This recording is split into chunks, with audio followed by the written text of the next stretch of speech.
అన్నమాట. కాలచక్రం. కాలచక్రం అంటే మనం తిప్పే చక్రం కాదు, మనల్ని తిప్పే చక్రం. మనం తిప్పే చక్రం ఒకటి ఉంటుంది, మనల్ని తిప్పే చక్రం ఒకటి ఉంటుంది.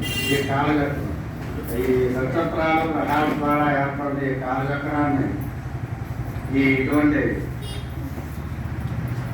అయితే ఒకటి సూర్యేందు భావమ మొద వాక్పతి కావ్య సౌరి. సూర్యేందు, సూర్యుడు ఎందు. సూర్యుడు అంటే రవి, సూర్యుడు. ఎందు అంటే చంద్రుడు.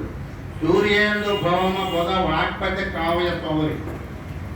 భౌమ అంటే కుజుడు, బుధ బుధుడు, వాక్పతి అంటే గురుడు, కావ్య శుక్రుడు, సౌరి శని, స్వర్భాను రాహు కేతు. రాహు కేతుడు అంటే రవి, చంద్రుడు, కుజుడు, బుధుడు, గురుడు, శుక్రుడు, శని, రాహువు, కేతువు. సూర్యేందు భూమపద వాక్పతి భాను కేతు. దివిషత్ పరిషత్ ప్రధాన దాన దాత చరమావతి దాస దాస శ్రీ వెంకటాచలపతే తవ సుప్రభావం. 7 గ్రహాలు వెంకటేశ్వర స్వామి దాసులుగా దాసులుంటారు. అందువల్ల మనం ఆ వెంకటాచలపతి కనుక స్మరిస్తూ ఉంటే ఈ గ్రహ దోషాలు చాలా వరకు నివృత్తి అవుతాయి. ఎలా పనిచేస్తారంటే ఇప్పుడు పాలు పొంగుతాయి, పొంగకుండా చేయలేవండి. పాలు పొంగే స్వభావం, వేడి చేస్తే పాలు పొంగుతాయి. పొంగకుండా ఉండడానికి, పొంగకుండా ఉంచడానికి మనకు సాధ్యం కాదు. కాబట్టి పొంగినప్పుడు మనం ఏం చేస్తాం, 2 నీళ్ళ గొప్పలు దాని మీద జరుగుతాం. జరిగినప్పుడు ఆ పొంగి ఏమవుతుంది, తగ్గిపోతుంది. అట్లా ఈ పరిహారాలు పనిచేస్తాయి, తప్పకుండా పనిచేస్తాయి.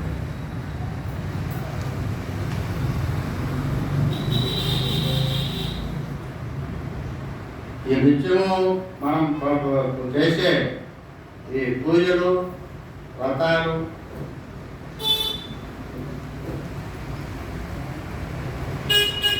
ఇవన్నీ కూడా ఎలా పనిచేస్తాయంటే యత్రాత్రయాత్ కురితే పాపం తత్రయాత్రయాత్ ప్రతిముంచితే, యదర్నాత్ కురితే పాపం తదర్నాత్ ప్రతిముంచితే అన్నారు.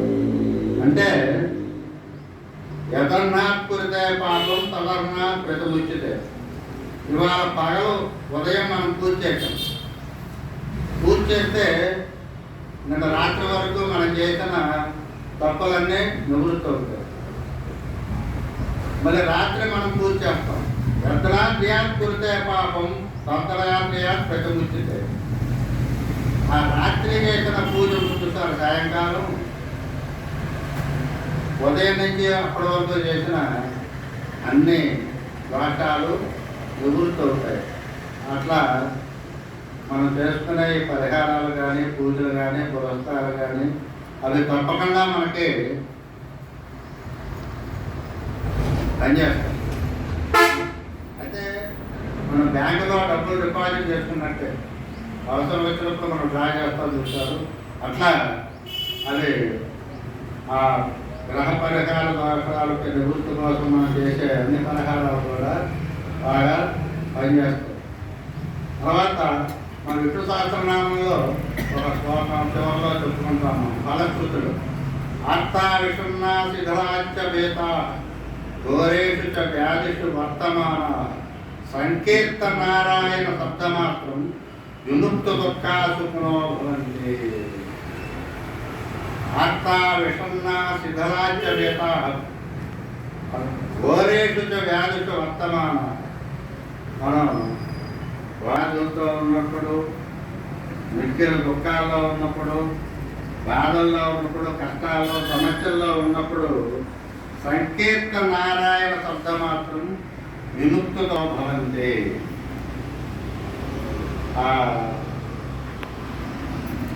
ఒక్కసారి నారాయణ శబ్ద మాత్రం వింటే దుఃఖాలన్నీ నివృత్తి, సుఖం కలుగుతుంది. అయితే ఎండ ఉంటుంది.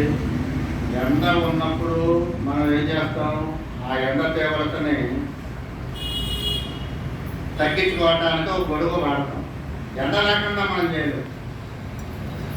ఎండ లేకుండా చేయగలమా? చేయలేము. ఆ గొడుగు వేసుకుంటాం ఆ తీవ్రతను తగ్గించుకోవడానికి. అట్లానే ఈ పరిహారాలు అన్నీ పనిచేస్తాయి.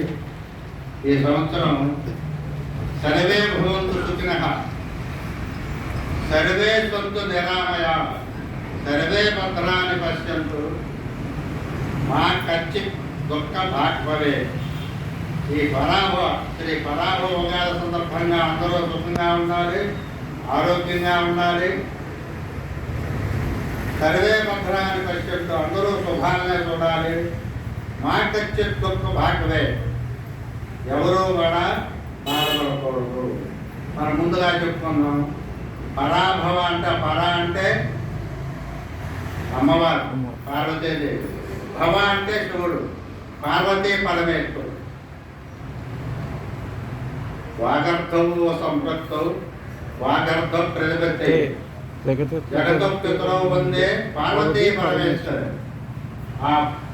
మన రోజు పూజిస్తున్నప్పుడు ఈ పరాభవనామ సంవత్సరం అనే ఆ పూజలో మనం ఆ పార్వతీ పరమేశ్వరుని తలుచుకుంటే మనకి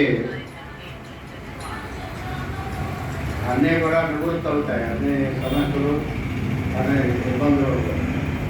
అందువల్ల ఈ జగద్గురువైన పరమేశ్వరుడు, ఈ లోకాన్ని వెలిగించే సూర్య భగవానుడు, ఈ కలియుగమైన శ్రీనివాసుడు అందరికీ శాంతి సౌభాగ్యం, అందరినీ సన్మార్గంలో నడిపిస్తూ అందరికీ ఆనందాన్ని శ్రేయస్సాన్ని కలిగిస్తారని చెప్పి ఆ పరమేశ్వరుని ప్రార్థిస్తూ